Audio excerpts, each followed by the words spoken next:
Welcome back to Asinine Radio, a weekly podcast where we talk about music, and, well, that's pretty much it. So, let's go!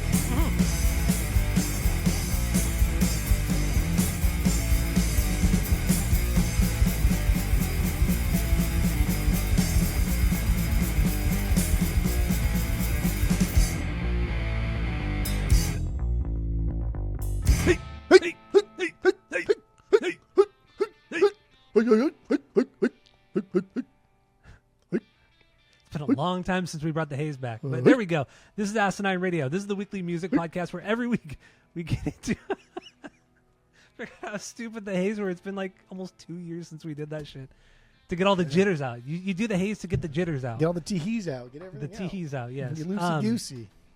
Exactly. So, yes, this is Asinine Radio. This is the weekly music podcast where every week we get into a different band, different artists, and we listen to all of their records. We listen to them, get our biggest banger stinger from each of them, and then we try to have a good time doing it. My name is Tyler, and way out there hundreds of miles away is Jeff. While you're listening, go to Spotify, Apple Podcasts, give us 5 stars. If you're watching on the YouTube, you smash that subscribe button, dude. That's what the kids say. And that's all I have for the boring intro. So we normally do start with the 6 Degrees of Tom DeLonge, where we connect the band of the week, which is Hawkwind, to Tom DeLonge. But I did not do it this week. Did you? I did. Okay, what do you got? It's pretty easy. Nick Turner plays the flute and shit and Hawkwind, whatever. But he did a song with Sting in the mid-'90s. Sting, our boy Josh. Easy peasy. Lemon squeezy. Yes. Very, very easy. So, yes, we are doing Hawkwind this week. We are still in prog season, baby. Still in prog season. We have, I'd say, at least 2 weeks after this of prog. I for sure have at least 2 weeks. At least 2 weeks of prog season. At least 2 weeks of prog season. And then we're going to go probably into self-titled season. And then self-titled season. We'll leave it at that for now. But yeah, prog season. Okay, why are you doing this? Why are you repeating this? Disagreeing. It's so annoying. But yes, Hawkwind. This week we're only ranking their albums from the 1970s. So 9 records plus their live and Alien 4. Did you rank those? Because I did not rank those. Did you listen to them? I did listen to both of them today. Yes, I did. Alien 4 came out in 1994, and Space Ritual, the live record, came out in 73, I believe. Why would you not rank Space Ritual? That's like their most popular, their best. That's like because it's a live record. Them. I mean, I could throw this into my rankings. Do it right now? You will. Did you take notes on it? I did. I took no notes on it. I took no notes on Alien 4. Oh, no. Okay, that's okay. But I didn't. I'm not going to put them into my list. I mean, you could. Did you actually put them into your rankings? I did. So you have 11 rankings right now? I do. Oh my god. That's all right. No. I'll just throw it in real quick. Alien 4U, I'll put right here. Was it Alien 4U or Alien A? I think it's just Alien 4. Alien 4, yeah. Alien 4, and then Space Ritual, I'll put that right here. Right here. There we go. I'll put Space Ritual. That's a good spot. Okay, cool. Okay, yeah, so 11. We have 11 things right here. Fucking good. Talk about. What's your number 11? Your least favorite Hawkwind record from the 70s. What do you got? Go. Yeah, just from the 70s here. Astounding sounds, amazing music, blah, blah. Their 6th record, 76. On paper, this sounds cool, right? A new beginning, a focus on songwriting, but keeping the theme. Every song is its own story, heavily influenced by the space pop culture of the 30s and 40s and the science fiction pulp magazines from the same era. Everyone's helping to write songs now. The cover art's fucking dope. But what we end up with is dude, it's trash. The vocals here are fucking atrocious. It is the worst part of this record. I hated it. There's no banger here. That's silly boy talk. And every song is pretty much a fucking stinker. This record, I don't know. I do like Hawkwind a lot, but damn, this record sucked. All right, my number 11 is also Astounding Sounds, Amazing Music, 6th record from 76. Yeah, this record, I mean, Lemmy's gone from the band, and yeah, they took a much different approach to the songwriting. Not to say that Lemmy was a massive part of the songwriting, but he was certainly there for the 3 records he was on. And yeah, this is essentially just Bachman Turner Overdrive and Kiss with theatrics thrown into this. That's what the music sounds like to me. It's just kind of boring blues rock, I mean, I like BTO. I like that second BTO record. Incredible. It's such a banger of a record. But most BTO, not that great, and most Kiss, not that great. And that's really what this is. I just don't think it's very good. And then you have the song Steppenwolf. Steppenwolf's my stinker. That is so bad. It's he so whispers right at some point. It's like, what are you It's doing? almost like Why are theater you kid whispering and music. Shit. It's almost like theater kid music. It's fucking weird. It's just straight up fucking bad. Yeah, it's terrible. And this record sucks. I was shocked. Like the difference between Warrior to this one it's like not even the same band. Yeah, It's really not. So yeah, Astounding Sounds, my least favorite record from the 70s. What do you got for number 10? Good. 25 years on, released as the Hawk Lords. 8th record, 78. Legal dispute over the Hawkwind name, so this was released as Hawk Lords. So dumb. Yeah. But this is just dumb fucking 80s new wave, although not 80s yet, but it's just dumb 80s new wave shit. It's stupid.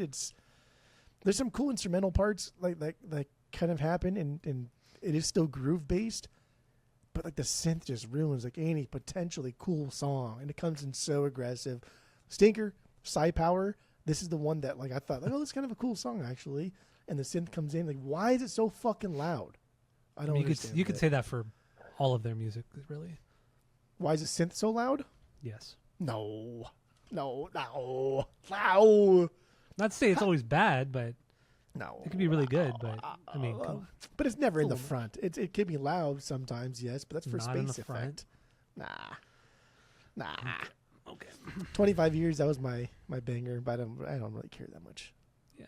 So my number 10 is also 25 years on, also known as the Hawk Lords record. And this, because they were having, ownership issues with the band. The band pretty much fell apart the year before this, and just a disaster of a time for the band and a disaster of a record. It sounds like new wave mixed with Foreigner, like bad Foreigner. That's what it sounds like. And I think it sucks. This record is barely better than Astounding Sounds. The only thing that makes it better is that I don't even know what makes this one better. I really don't. There's ended no up stupid enjoying whispering. That's what makes it better. Okay, yeah. Yes, because it doesn't have Steppenwolf. That's the reason why this album is better, because it does not have Steppenwolf. Because that song sucks. But this record is still not good. That cover artwork was terrible too. Yeah, like that's they have stupid. they have a lot of really cool album covers, but this 25 years on, terrible artwork.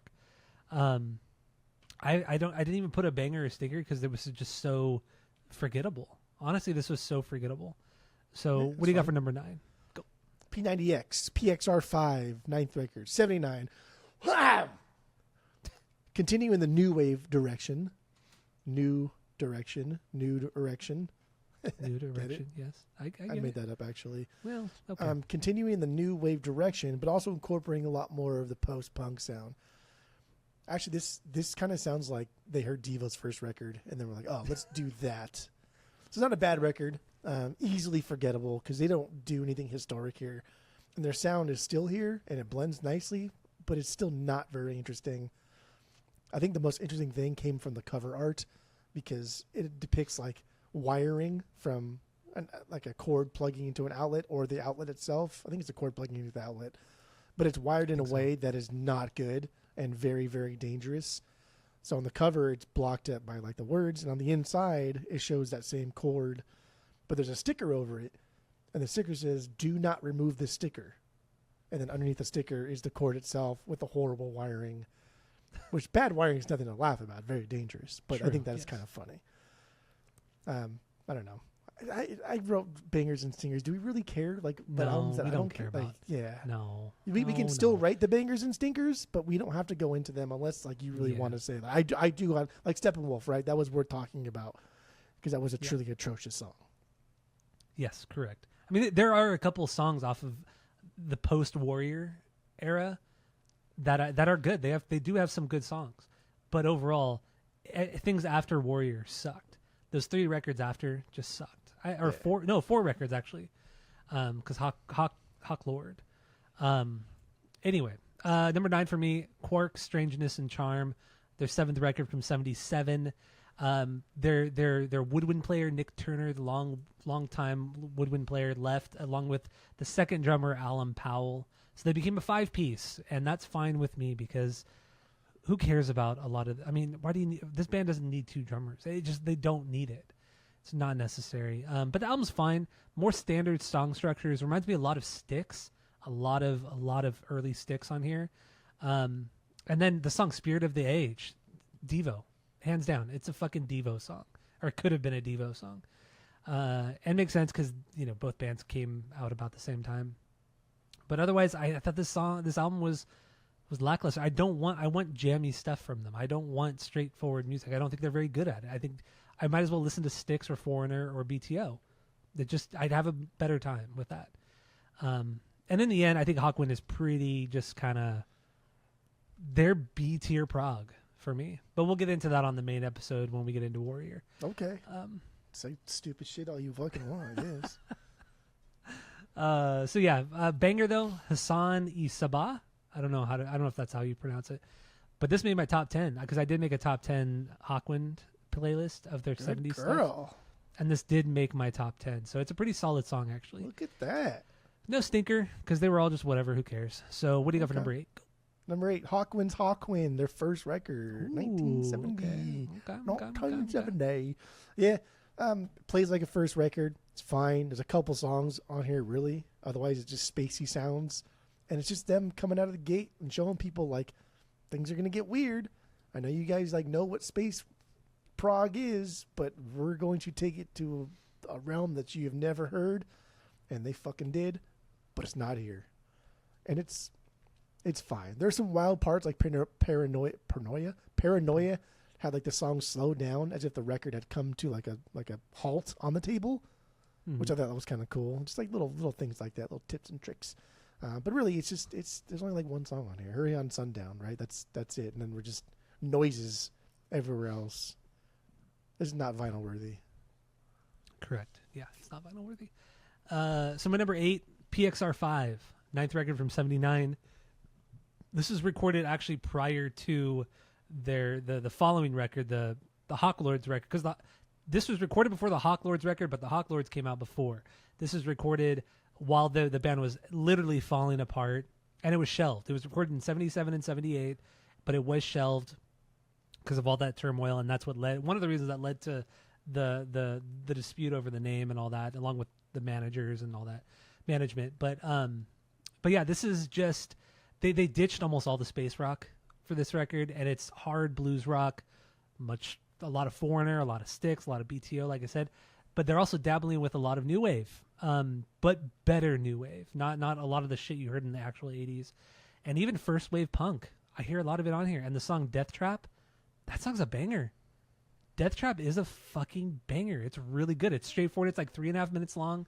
It's a good like first wave punk song. Good stuff. Did it make your playlist? I think it did. Yeah, I'm pretty sure it did. I'm pretty sure it did. They have some songs over the course of like their first 5, 6, 7 albums that are like pretty much punk songs. Yeah, some of them do have punk elements, but this one is straightforward, like Ramones, Damned, kind of just straightforward punk, which is cool. I dig it. Didn't really have a stinker because I just didn't care for most of this record, but PXR5 is my number 8. So what do you got for number 7? Go. From number 7 on, I have all these on the vinyls. Dude, that's crazy. That's crazy. Just throwing what out the there. fuck But is this wrong one, with you? this one's on the edge. I'll have to listen to this one again at some point, probably next weekend. Probably 2 weekends. Maybe I'll bring it. You'll be out here. You'll be out here this Maybe weekend. y'all fucking. I really don't want to listen to might Hawkwind bring when you're it. out here. I really don't want to listen to Hawkwind when you're out here. Number 7 is our 7th from 77. Quirk, Strangeness, and Charm. Okay. This one's all over the place. A lot of lineup changes. And it kind of almost seems like they didn't really know what they were going to do. Like, should we do a Hawkwind album in its traditional format, or should we just write like radio-friendly hits? But even in the more traditional rock songs, they still add their touch, like Damnation Alley. That's a fucking rock and roll song through and through.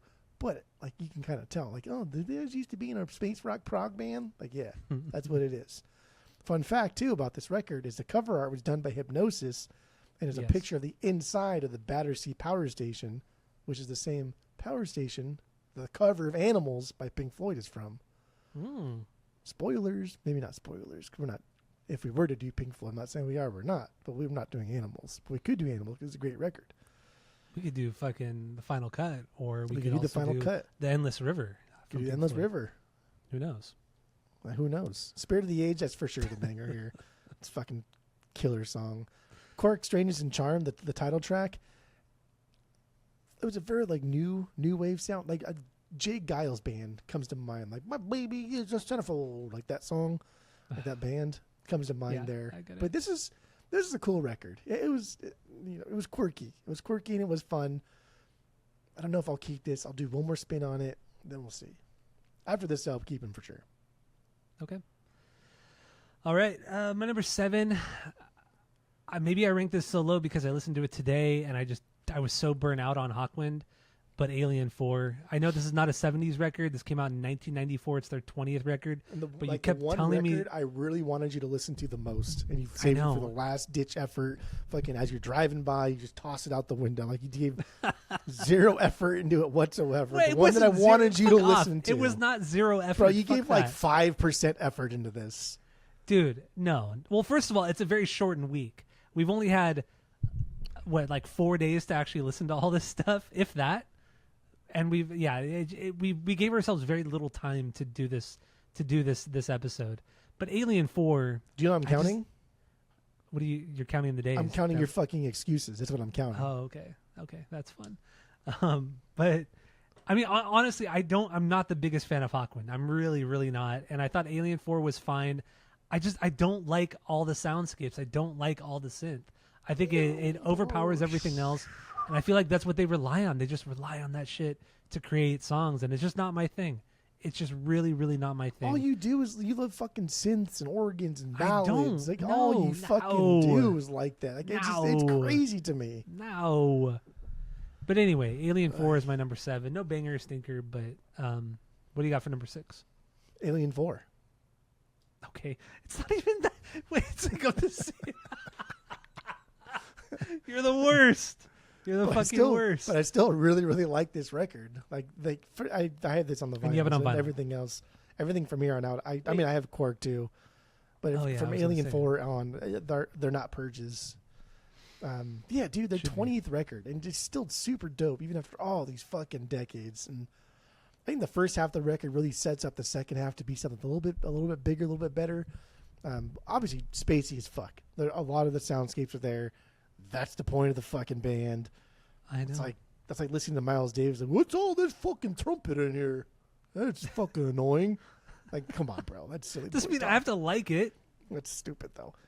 So much drawn out instrumental bits. Just like they're all over this record. It's wild. It's fun. It's a fun record. It's a record done by a bunch of guys who've been doing it for far too long, and they're like, you know what's popular right now. You know what's popular right now. Hawkwind. In the mid-90s, Hawkwind. Spacey prog music. Let's do that again. My banger from this one is Death Trap, because they redid it on this one. And I was like, damn, dude. Imagine what Death Trap would have sounded like if there was no, like, Devo in there. If it was just a pure aggressive rock track. And that's what it was on Alien 4. That's right. You probably listened to it because you skimmed through it today. I did not skim through it. I have no... Dude, I don't even have any weeks off. This record's insane. This record's amazing. I love it. Okay. So, my number 6, this is probably going to be controversial. Here we go. But Hall of the Mountain Grill, their 4th record from 74. A lot of people say this is like their best album, but I don't fucking get it. I don't. I listened to this record 3 fucking times. I really wanted to get why people like it so much. It's just really not for me. I listened to this, honestly, just as many times as I listened to the album of the week, Warrior. Because people love it. But it's super synth heavy, obviously, the soundscapes. It's big, it's grand, it has a lot of those fucking moments in there, that crescendo and all that. But when you actually get into the actual songs outside of that, the synth and the soundscapes, it's just very folky, very psych rock, but mostly folky. And it's not my thing. It's not my style. Never really been into it. Maybe that's why people love it so much, because they like that folk stuff. But it's just not for me. Hall of the Mountain Grill, I just thought it was just so lackluster.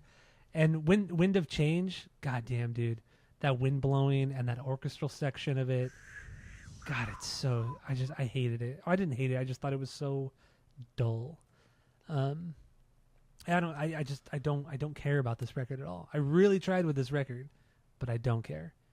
So what do you got for number 5? You tried harder for this record that I didn't like specifically call out for you to like. But this is the record that everyone says is like their fucking. But the one best. record of theirs that I specifically wanted you to listen to because it was fun. And listened to it today. You fucking poo-pooed that. I listened to Alien 4 and I listened to Space Ritual today. But you prefaced it with like, well, I think it was burned out by Hawkwind, which means like you might as well just not even listen to it because you didn't give 2 shits about it.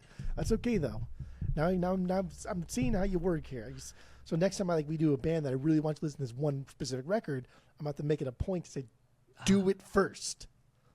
Or else you just won't do it. Oh, you will do it, but you'll just half-ass it. That's okay. No, I never have asked anything. Well, you didn't do your 6 degrees of Tom DeLonge, so. Well, okay. We'll see. Wait, what do you mean we'll see? Are you going to do it as we're doing this? Are you going to talk? Are you going to come up with one? Okay. Well, In Search of Space. That's my number 5. It's their second record, 71. This is like the beginning of this band here. This plays out what you'd expect from a space prog band. Every song keeps in theme. Every song is super artsy, but every song's fun. It's a fun record, and it's really here that they got like aggressive with the space sound. They doubled down. They said, this is who we're going to be from now on. Right? The first record, a lot of folk in there, a lot of like psych pop elements. This is just like, nah, this is who we're going to be now. You shouldn't do that. Obviously, it's the banger. Obvious choice. This is some kind of canned shit right here, right? Even down to like the slovenly delivered vocals. Children of the Sun, that was the acoustic track. But that was a banger too. I don't know. Okay. Yeah. Okay. My number 5 is Hawkwind's Hawkwind, first record from 1970. This is recorded as just one giant piece of music, essentially kind of like one, I don't want to say improv session, but just one giant session. And then they just kind of cut it up and put it out as a record, much like Can would do it back in the 70s and shit. They would record a whole record and then cut it all up. That's what this is. And it's cool. There's really honestly nothing wrong with this record. It's not always my cup of tea, the harmonica in it. I don't like the harmonica. I really don't. I hate that instrument. But it's very psych pop, very, very psych pop, psych rock all over this one. And it's great. There's some great change-ups in style all throughout. It's not super, super synth and soundscape heavy, which is kind of nice. But in the end, I don't think any of these guys are, through all of their records, I don't think any of them are that great at their instruments, so nobody really shines. There's no standout moment from any of these guys. That's what I feel. That's how I feel about them. That's true, though. Banger. Seeing It As You Really Are, it's fucking all over the place. And when it speeds up, like halfway through, it's really fucking good. Stinker, Bring It On Home. But yeah, that's what I got. Hawkwind's Hawkwind is my number 5. What do you have for number 4? Go. Number 4, Hall of the Mountain Grill, their 4th record, 74. Dude, incredible space rock record. Got a new keyboardist in, so he's just adding a fuck ton of nuance. And Lemmy, like you say, like no one's really good at their instruments. Like, yeah, no one really is. Like this band's not about songwriting. This band's not about lyricism. They just make fucking space noises, and it's cool as fuck, and it's got deep grooves, and they're fun. But honestly, the one person that has like an iconic sound is Lemmy in this band. Whenever he's playing, but it's only for 3 Oh, records. It's oh, only for 3 records. Hold on there, dude. Oh. The only person in this band that has an iconic sound is Lemmy. Dude, Lemmy fucking... I think Lemmy's better in Hawkwind than he ever was in Motorhead. He should have stuck with his band so they could have been better. Instead, he made Motorhead and wrote one record 45 times. Whatever. And that one record is significantly better than all of Hawkwind. No, dude. Nah. Ace of Spades, hands down, is better than anything Hawkwind's ever put out. Nah. That one record. And we'll get into it on the main episode when we get into Warrior. But yeah, there are certainly, Motorhead. Yeah, well, not even that song. I don't want to even go there because dude, Motorhead is just so. It's very different. It's a very different kind of music. Yeah. Yeah, but like Motorhead, when we did Motorhead on the pod, I realized, okay, I get it. Motorhead is an aesthetic. It's a brand because this music, dude, it's not very good. It's not very impressive. Like at best, they just do cool like old rock and roll songs and pretend they're heavy. It's a brand. They're a rock and roll band. They're not a metal band. It's an aesthetic. They're They're a metal band. So why I are said you at bitching best about it? They're great because they're boring. At best they do old rock and roll songs, but a little bit heavier. Like okay, at best. At worst, they're fucking boring, and I don't want to get into it because I got into it in an episode of the week or when we did that episode. They were boring. It's true. Okay. Anyway, like you better believe is an incredible song on here. And we get a live version, which I think is cool because now they're finally realizing, damn, our live shows are super dope. How do we get people to see that? Let's put it on the record. Also, the background vocals too when someone screams like, "You better believe it," dude. That's Lemmy. You know what I mean? Like it's fucking hilarious when you hear him. Like, oh. Wow, that guy sounds like shit. That's Lemmy. Like D. Ryder, fucking dope play from Lemmy. He's all over the fretboard, but he's playful. He speeds it up. He slows it down.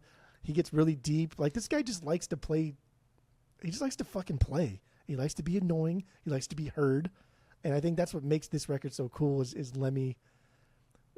Lemmy playing bass the way Lemmy does under a bunch of people that are way too pretentious. and not good enough to back it up. The worst song I think was the title track, Hall of the Mountain Grill. I think it's disappointing, but that's it. This is still a vinyl worthy record. I love You have this it on record. vinyl? I do. I have all these. All right. So my number 4 is Space Ritual. Okay, now live record. That's stupid. No, now you're wrong. I have no notes written about it because I just randomly put I didn't randomly put it, but I just put it listened to another one too. I made sure that I said, make sure you listen to this one, and you fucking listen to it today. I didn't have that much time. Breeze through it. Ay.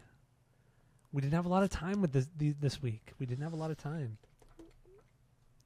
So yeah, that's my number 4. What do you got for number 3? I'll just count more of your excuses. Okay, there we go. Number 3, Do Re Mi Fa Sol La Ti Do. Do Re Mi Fa Sol La Ti Do. I should have a tally. I need fucking a notebook to keep all the tallies of excuses that you spew out of here. Their third record, 72. I think this is very, very similar to In Search of Space. It's just harder, right? Lineup changes here created this kind of like traditional rock sound. Lemmy's bass playing, the technique really starts here. He's playing it like a rhythm guitarist. He's hitting it fucking hard. He's using a tone that's abrasive. It's not bad. It's not good. It's abrasive. It fits because, like I said, I think the contrast between just Lemmy being just like dirt and everyone else pretending that they're like angelic, I think it's hilarious and it's funny and it's cool. Also, their drummer here isn't like as adventurous as before, so the songs are a little bit more traditional, but it makes for a cool record. I don't know. I think it's heavy. I think it's deep sounding, but obviously still in outer space. Time we left this world today. Time we left this world today. That's my banger. The Watchers, my stinker. That's the only song that Lemmy had songwriting credits on. It was a softer number with heavy fuzz on the bass. I was like, dude, this is stupid, but it's funny. All right. So my number 3 is In Search of Space, their second record from 1971. The making of this record, they went through 3 bass players, electronic, 1 or 2 electronic players like synth players, and then they eventually got Lemmy right after this record came out. 6 months. Yeah. Is that dog still in the room? No. Rupert is. Rupert's in the room, but George is going outside. to chastise you after the whole. Then I was like, I was going to catch you right now. And I don't know why George is barking. The camera's not going off, so I don't know. Because he's a good dog. That's why. Well, he's a bad dog. But anyway, In Search of Space, it's very jammy. It honestly reminds me a lot of Grateful Dead. And I'm becoming more of a Grateful Deadman as the time has gone on. Good girl. That's another one of the records that you're bringing over is that Grateful Dead. That's right. That's 11. 72. Yeah. No, That's 11. No, it's 8, not 11. That's 11. It'll be 8 records that you're bringing over, plus the laser discs. So 8 records plus 3 laser discs. There you go. Because I have a laser disc player, right? Why do I need fucking laser discs? Oh, anybody need that? Because I'm a stupid collector, Jeff. That's why I have these VHS copies of Star Wars right here. That's all I wanted. Why do you think? God damn. And next time you're at my house, you can purge my whole Star Wars collection because I want to get rid of all of it. Even the action figures? Yeah. Really? You're getting rid of all your Star Wars shit? I don't want to collect stuff anymore. I just don't want to do it. I don't want to do it. I'm over it. I collect one thing. It's vinyl. I have a good collection. When I die, I don't want to inundate my family with a bunch of bullshit that is just going to go to Pick that up.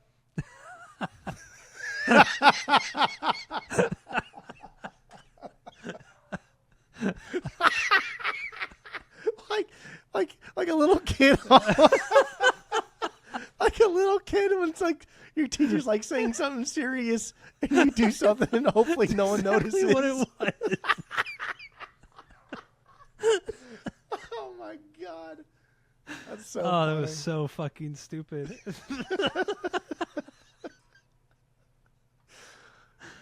Oh, that's how these episodes are going to be because there's so little talk about this fucking band. This week was and the shortened week too. One excuse for me. But the shortened week definitely made it so it was. I even read the synopsis to the book that fucking album of the week was based on. I read the book. We'll get into that. Synopsis. We'll get into that on the main episode. But yeah, anyway, In Search of Space. This is another thing I liked about it. It was jammy, but they didn't just throw a bunch of fucking instruments in there just for the sake of having a bunch of fucking instruments. Like, let's throw a saxophone, a flute, a violin, guitars. Let's throw everything in here and just make this hodgepodge of just a fucking mess of a song. So it was a little bit more concise, and that's why I think I enjoyed this record more. So yeah, In Search of Space, 1971. What do you got for number 2? Go. Number 2, Warrior on the Edge of Time, album of the week. So I guess it'd be number 1 if I didn't put the Space Ritual in there. Okay, yeah, and like I said, we will get into that record on the main episode, so go listen to that. We're not going to dive into it just yet. So number 2 for me is also Warrior on the Edge of Time. So your number 1, Space Ritual. What do you got on this one? And then I'll get into my number 1. So your number 1 is the Do Re Mi. Yeah, Fa Sol La Ti Da. Of course it is. Fucking basic. Yeah, this is their double live record from the Do Re Mi tour. It's incredible. It's 4 songs aside. Everything's so fun. It feels fresh. It sounds amazing. I don't know. It's a whole thing too, right? Like the production of it, the performance. Like people were handed a program as he walked in, so kind of told them about the record and just set everything up. They had like topless dancers or girls that were just completely naked but in body paint dancing around, killer light show, like the whole fucking package. Yeah. And yeah, like maybe that's goofy, maybe that's cheesy, whatever. But like you respect a fucking band that goes all in, right? Like all in like every way, shape, and form. I don't know, but what's cool about this too is how metal it is. Like these guys took space rocks to the next level. Like fuck off, I don't care. Right? Pink Floyd did it for, but no one's ever done it like fucking Hawkwind. These guys took it to the next level. Yeah, maybe they kind of made it a little bit goofy and kind of like that's why no one's done it since then, because they were like, okay, that's kind of stupid. But they did take it to the next level. They took it to space, but it's still grounded in metal of this era. There's some heavy fucking guitar parts that are very chuggy and riff heavy, like you're listening to Sabbath. There's some faster parts in there where you kind of hear like Vanilla Fudge, Uriah Heep, some of these earlier 70s kind of like metal-ish bands. This is an incredible fucking record. I think you're doing yourself a disservice to just brushing it over today. You should go back to this one. Okay. I'll listen to it again. Pretty good. Okay. I'm a crow. All right, so my number 1, Do Re Mi Fa Sol La Ti Do. Third album from 1972. Lemmy joins the band for this one. And he was originally thought he was going to be the guitar player, and ends up being, he's the bass player. Because he's a failed guitar player. He's always said he was a failed guitar player, and so he picked up bass, and he learned how to play the bass from that first Hawkwind show. He didn't know how to do it, and they're like, just play fucking some shit in E, and he did, and that's really how he learned how to play bass, was with this fucking band, that first show with them, and production-wise, for whatever reason, the band and critics hate the sound of this record, the production of it, but I fucking love the low end. The low end on this record is heavy, man. It's a little bit fuzzy, too. God damn, dude, this is like, instead of just throwing all these, like I mentioned earlier, throwing all these fucking instruments into the mix, it becomes muddled and it just becomes tinny and just kind of just flat and boring. But this one, like, the fucking bass and the low end drives this fucking record, and it really makes it the standout record of the 70s. Because, like I said, I've only listened to one record outside of the 1970s, and that was Alien 4. But yeah, this is truly the standout record of this era of the band, and I think it's solid. This is the only one I would think about getting on vinyl. The only one. Because also they ditched a lot of the folky stuff, which I'm not a big fan of that genre. And they got more experimental, but experimental in not just soundscapes, but just an overall proggy. Like that's not really a way to describe it. Like not just progginess, but I don't know. It wasn't just this thrown together mess of sound and noise like their other records were. It's just a good solid record. Do Re Mi, banger. Lord of Light reminds me of like a poppy Black Sabbath. Great bass line, and I don't have a stinker on this one.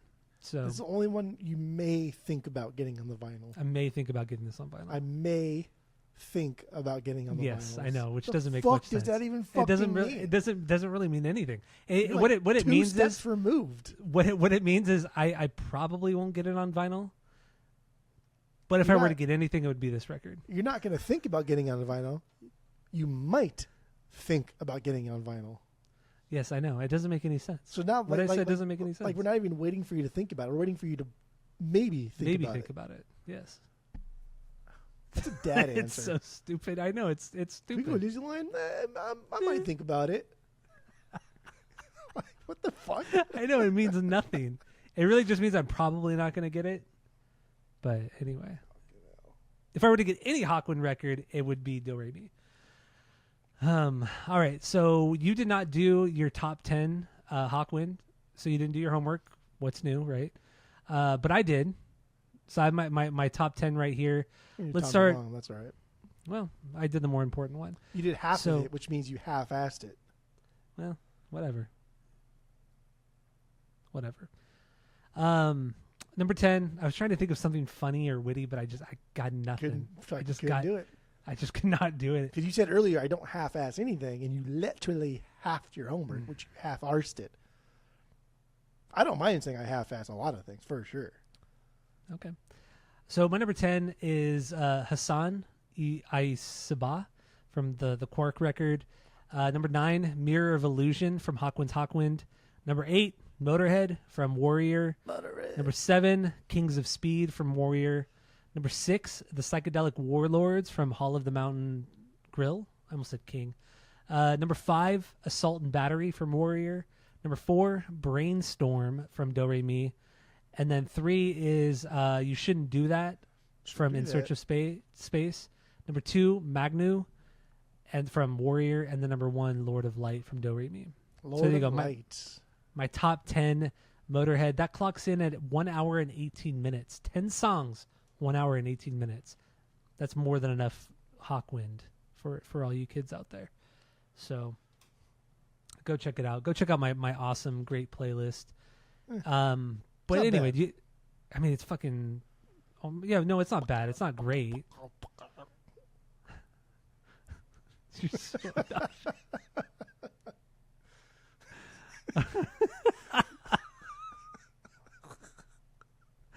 Oh, that was so stupid. All right, so that's all we have for this episode. Thank you all for listening. Go to Spotify, Apple Podcasts.